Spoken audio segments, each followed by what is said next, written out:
A paz do Senhor, meus irmãos. Aqui estamos mais uma vez pelo CETEADALP, Centro de Teologia das Assembleias de Deus de Abreu e Lima, e estamos dando continuidade ao curso básico de Teologia na disciplina Síntese do Novo Testamento, e hoje estaremos falando sobre a Epístola aos Hebreus. É uma epístola anônima cujo tema é um melhor concerto ou uma melhor aliança. Ela foi direcionada aos judeus da Palestina, como uma forma de estudo do relacionamento de Cristo, do sacerdócio levítico e dos sacrifícios no templo. Então ele faz esse paralelo, exatamente mostrando esse comparativo entre o sacerdócio levítico, os rituais do templo e o que Cristo fez como cumprimento daquele tipo dito no Antigo Testamento. Cristo é o antitipo, ou seja, ele é o cumprimento, ele é a realização do que o tipo mostrava. Esse livro foi escrito antes da destruição do Templo de Jerusalém.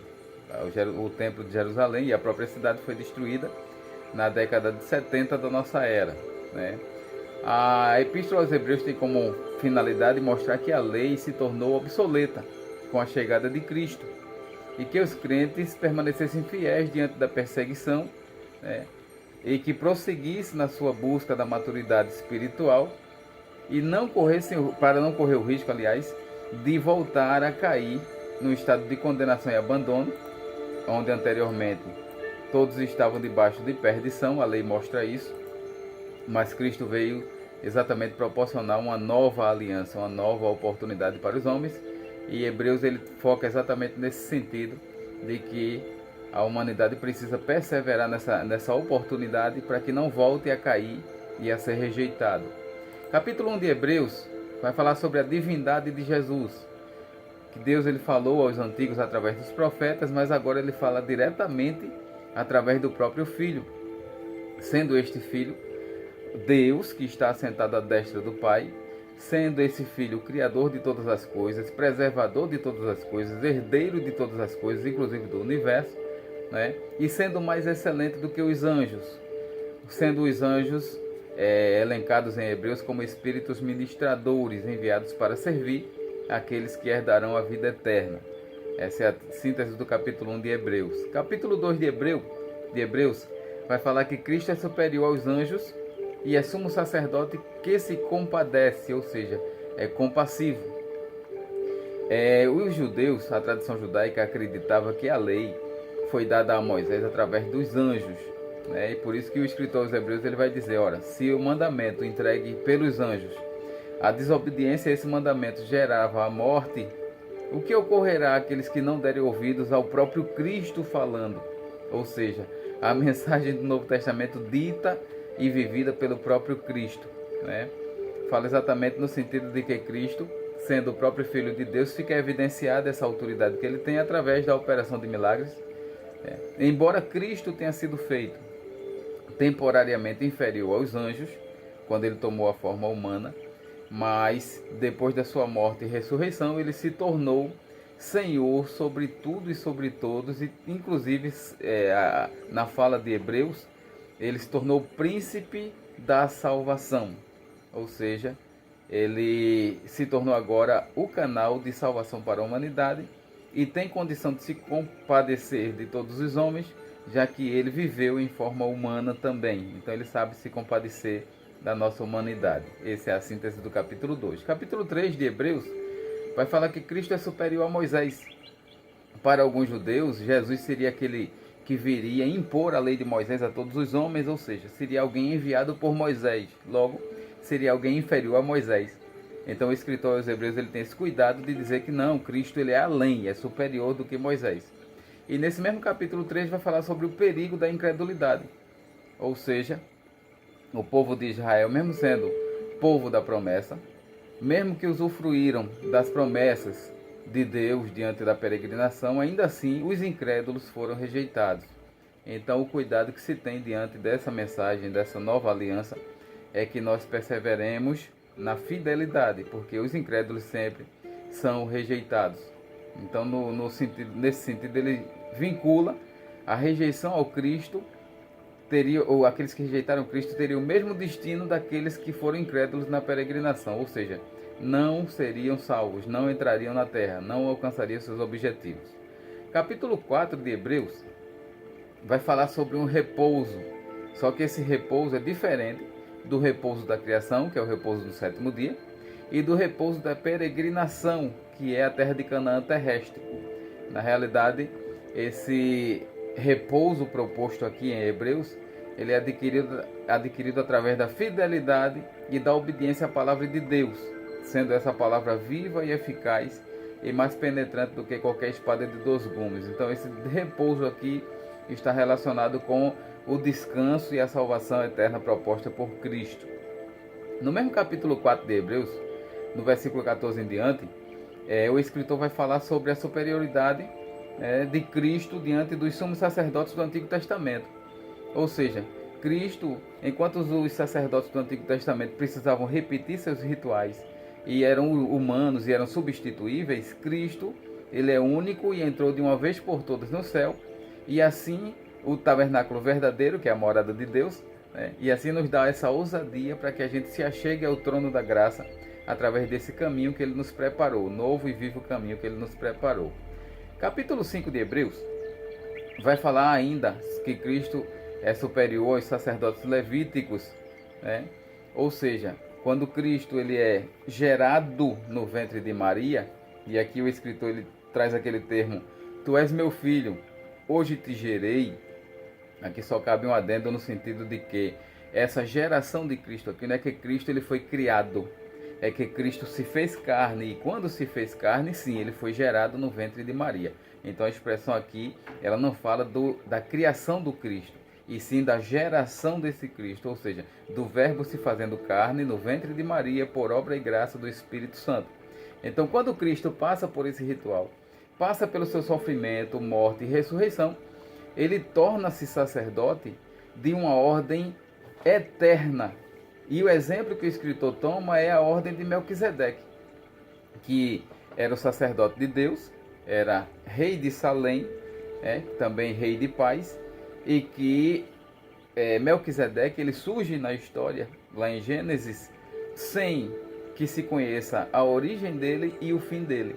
Então, nesse termo, o escritor de Hebreus ele toma como sendo um sacerdócio eterno, ou seja, tudo que não tem começo nem fim, na teoria de Hebreus aqui nesse sentido, na aplicação desse termo, seria uma ordem eterna. Então, Cristo, após a sua ressurreição, se tornou intercessor por todos os homens no tabernáculo verdadeiro, que é o céu, E aí, nesse sentido, ele se torna sacerdote de uma ordem eterna, que é a ordem de Melquisedeque. E o escritor ele também critica nos versículos 12 a 14 do capítulo 5 a lentidão daqueles crentes de perceberem isso aí, que Cristo é superior aos sacerdotes terrenos. Capítulo 6, o escritor ele faz uma severa recomendação contra a apostasia, ou seja, a apóstata é aquele que nega a fé que outrora viveu, que conheceu. Então, nesse sentido, quando ele critica severamente essa apostasia, exatamente para que a pessoa não se encaminhe para o pecado imperdoável que é a blasfêmia contra o Espírito Santo. Está lá em Mateus capítulo 12, verso 31 a 32. Ou seja, como o sacrifício de Cristo ele foi único para a salvação, não haveria um segundo sacrifício para perdoar alguém que se tornou blasfemo contra o Espírito Santo. Então a apostasia ela empurra a pessoa para esse tipo de blasfêmia e o abandono total de Deus. O escritor aos Hebreus tem muito cuidado nesse sentido de recomendar às pessoas que não se tornassem zombadores ou escarnecedores do sacrifício de Cristo, no sentido de que rejeite esse sacrifício e se torne até apóstata, ou seja, que negue a realidade desse sacrifício. Capítulo 7 de Hebreus, o escritor volta ao assunto do sacerdócio de Melquisedeque, como sendo uma figura do sacerdócio de Cristo, que é um sacerdócio eterno.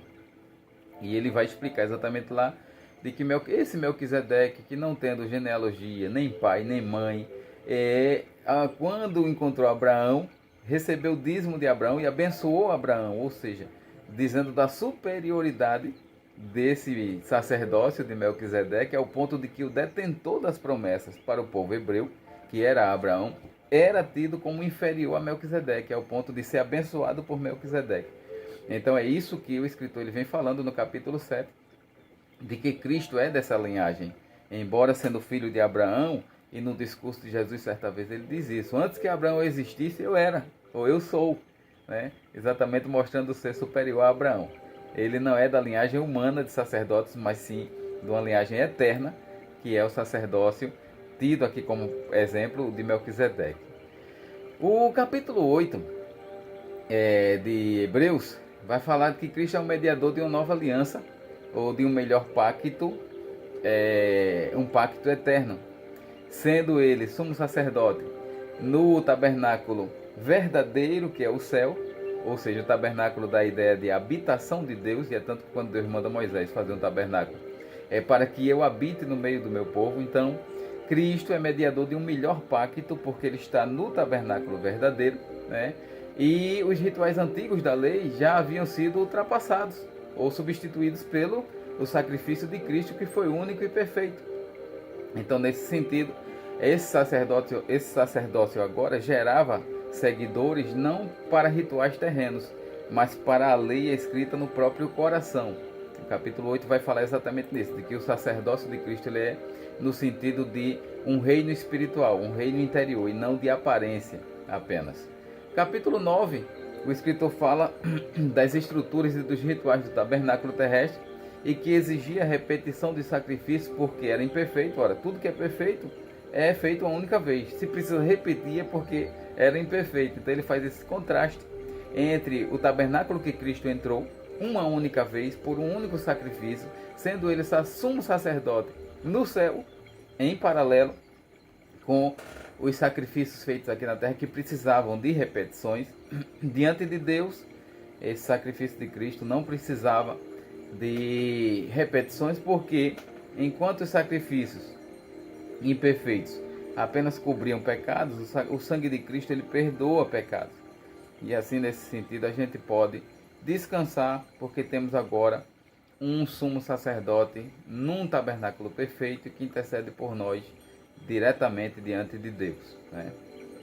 O capítulo 10 de Hebreus vai falar dos sacrifícios que eram propostos pela lei, eram insuficientes para perdoar pecados, para remover pecados. Ele vai falar sobre o sangue de animais que apenas encobriam pecados, aguardando o sacrifício perfeito para perdão de uma única vez. E esse sacrifício foi feito exatamente por Jesus, que removeu para sempre o pecado. Está lá no capítulo 10, versículo 10 ao 14, como exemplo disso, verso 17 ao 18, enfim.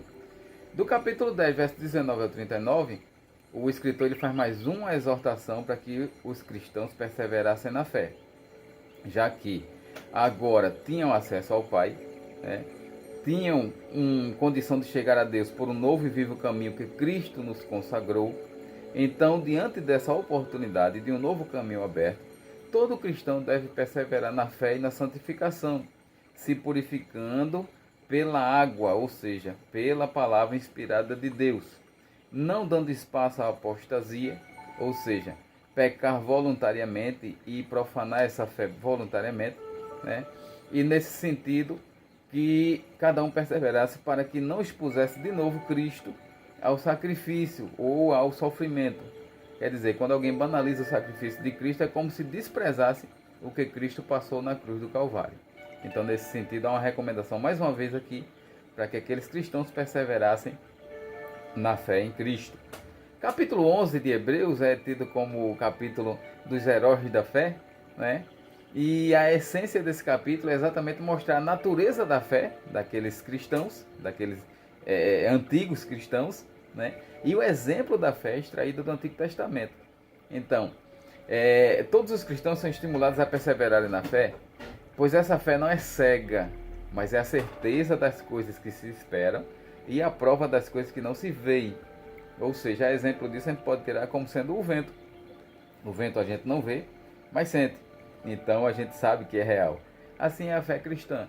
O capítulo 11 de Hebreus vai mostrar vários exemplos de cristãos que suportaram coisas, inclusive às vezes insuportáveis, tanto que muitos chegaram a morrer, né, por ter fé, ou por acreditar em algo que chegaria em algo posterior. É tanto que ele encerra no capítulo 36 ao 40 dizendo que os antigos que sofreram esse tipo de tormento, firmados em sua fé, eles tinham a certeza suficiente de que alcançariam o que buscavam, ou seja, a fé, a convicção do Evangelho, o penhor do Evangelho através do Espírito Santo, ela gera convicções ao ponto de que as pessoas suportem sofrimentos por amor a Cristo, sabendo do que está reservado para si. É exemplo de tantos servos de Deus. Paulo mesmo já dizia em 2 Timóteo: combati o bom combate, terminei minha carreira, guardei a fé e desde agora está guardado minha recompensa, meu galardão. Não só para mim, mas a todos aqueles que foram fiéis até o fim. Então, nesse sentido, esse capítulo 11 vai elencar várias pessoas que sofreram porque estavam firmados nessa fé e suportaram o sofrimento porque tinham a certeza de que alcançariam o que buscavam. Capítulo 12 de Hebreus fala sobre a gente perseverar na fé e manter os olhos em Cristo e correr com paciência a carreira que nos é proposta, olhando para Jesus, autor e consumador da fé, e também tendo o cuidado, né, de não dar motivos para sermos acusados diante de uma tão grande nuvem de testemunhas. Também há uma recomendação para que suporte-se os sofrimentos, pois o Mestre Jesus nos deixou exemplo de perseverança no sofrimento. E o próprio Deus nos ensina pela permissão de sofrimento, ou seja, Deus ele permite sofrimento em nossas vidas para que a gente amadureça, para que a gente cresça e para que a gente seja sempre servo dele, dando exemplo diante de uma tão grande nuvem de testemunha, de que o que ele propõe para nós é melhor do que o que a gente busca aqui na terra. No mesmo capítulo 12, verso 12 ao 29, há exortações à santidade e vários outros preceitos para os cristãos. Então há várias recomendações.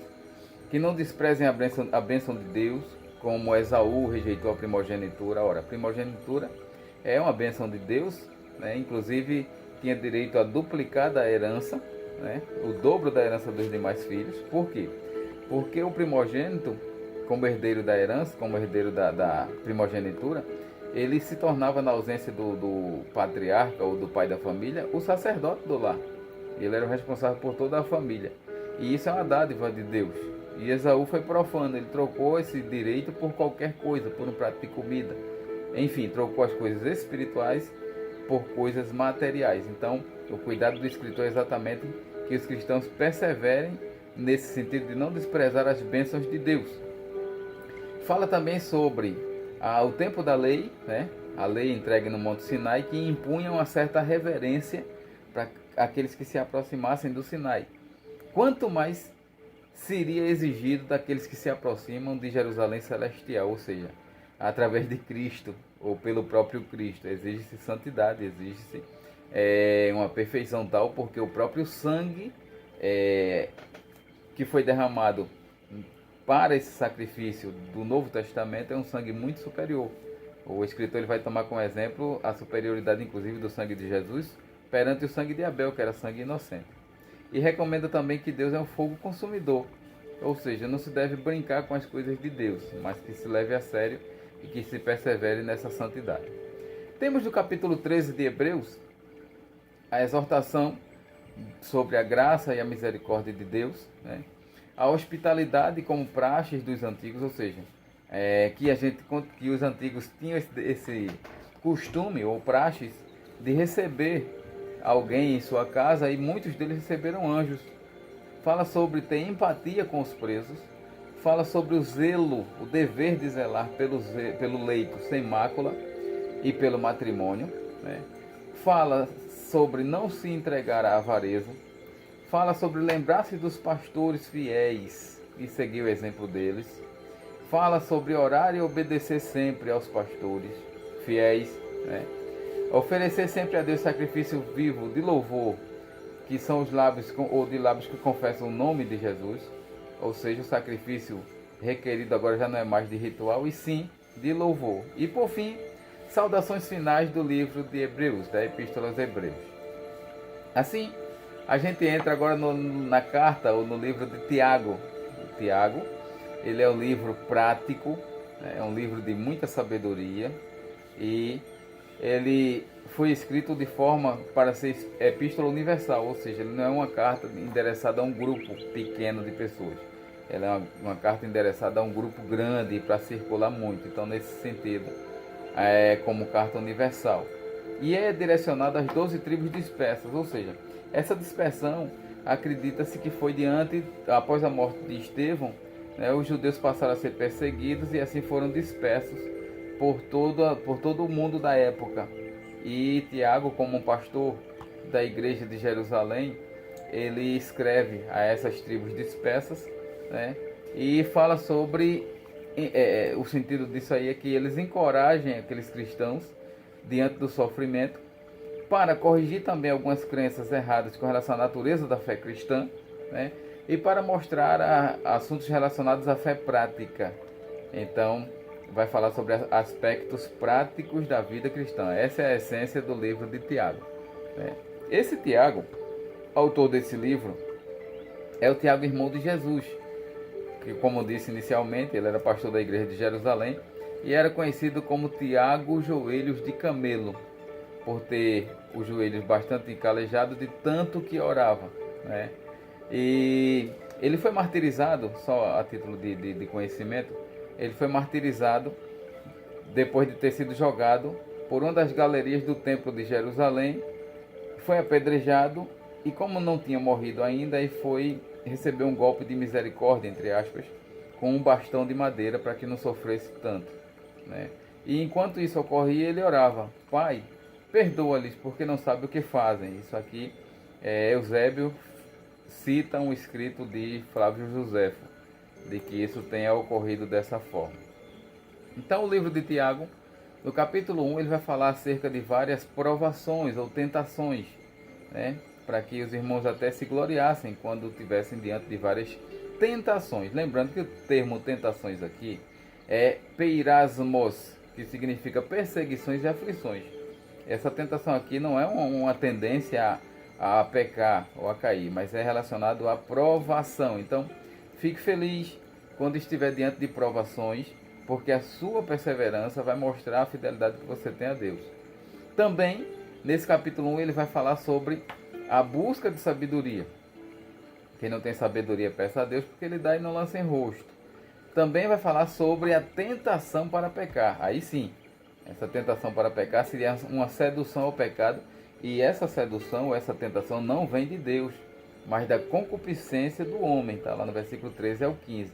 Ou seja, quando as pessoas são tentadas a pecar, e esse pecado é para o mal, não é uma provação, não é um aperto, uma tribulação, é uma tentativa de queda, é exatamente pela concupiscência gerada no coração do homem, né?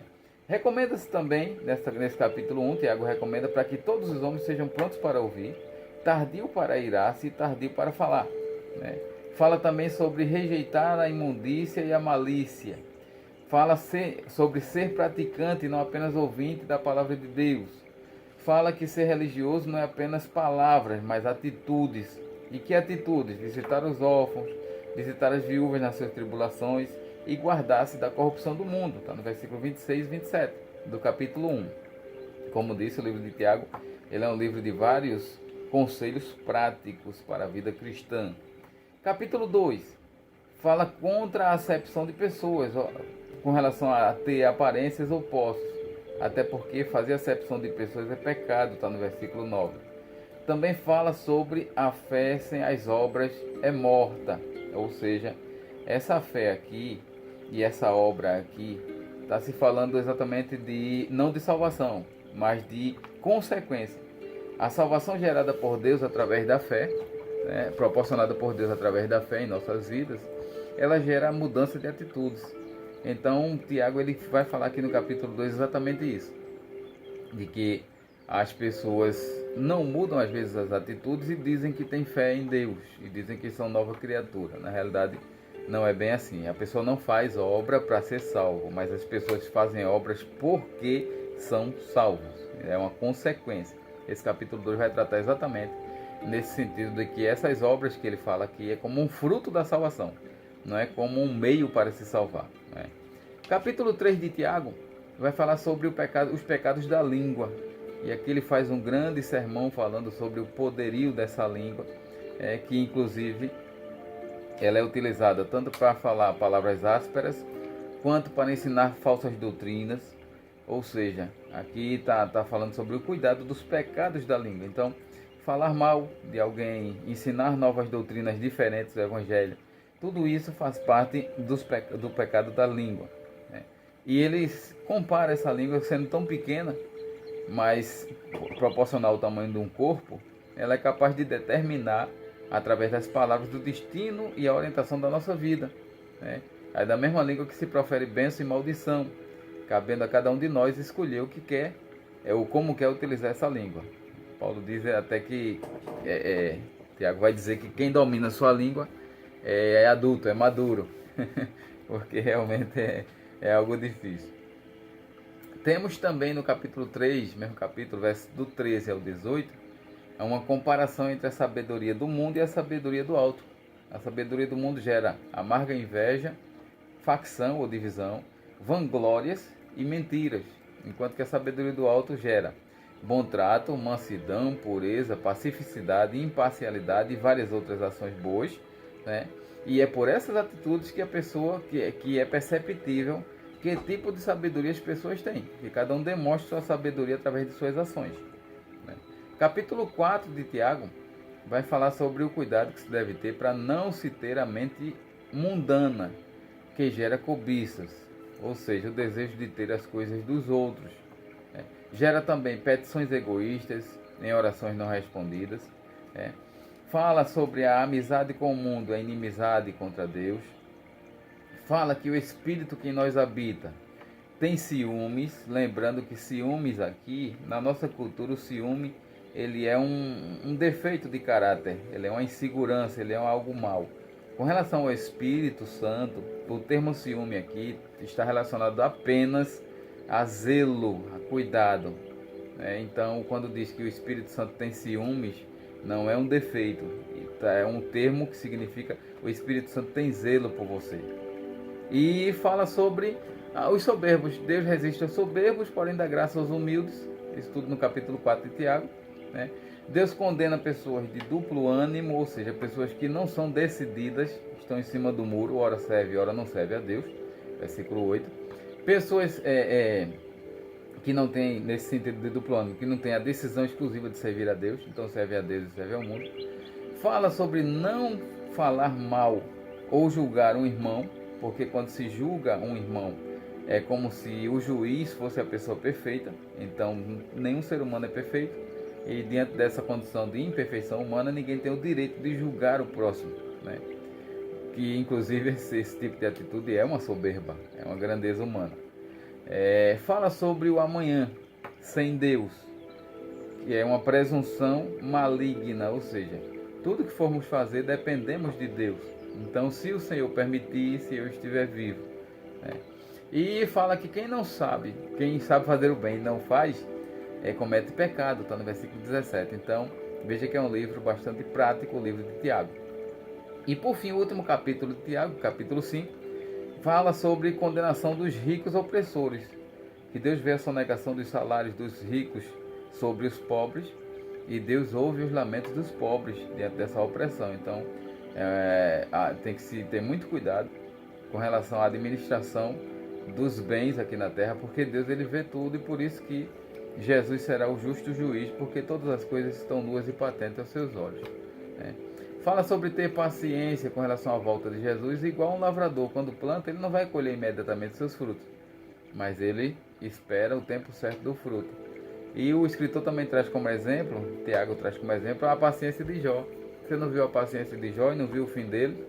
Então, nesse sentido, há um estímulo para que haja perseverança na paciência. Fala sobre não jurar, mas honrar a palavra, o sim, sim e o não, não. E o que fugir disso é de procedência maligna. Ou seja, para que ninguém caia em tentação, nesse sentido de que não tem uma palavra convicta, uma palavra segura. Por isso que Tiago ele recomenda, olha, não envolva Deus nos seus juramentos. Só basta você honrar a sua palavra. Se é sim, sim, se é não, né? Fala sobre o conselho. Aos que estão alegres, cante. Aos que estão tristes, ore. Aos que estão enfermos, que sejam ungidos com azeite pelos presbíteros da igreja, né? E a fé, e a oração do justo e a fé do enfermo salvará o doente. fala sobre confessar os pecados uns aos outros e orar uns pelos outros. E fala sobre busca de arrependimento, ou buscar de volta ao arrependimento alguém que haja se desviado da fé. Ou seja, você cuida de você, mas também cuida de alguém que se desviou. Então o livro de Tiago ele se encerra aqui como sendo um livro prático do viver cristão e cuja salvação gera obra para o bem e para a glorificação do nome de Deus. Assim encerramos esse vídeo e que Deus continue nos abençoando, em nome de Jesus.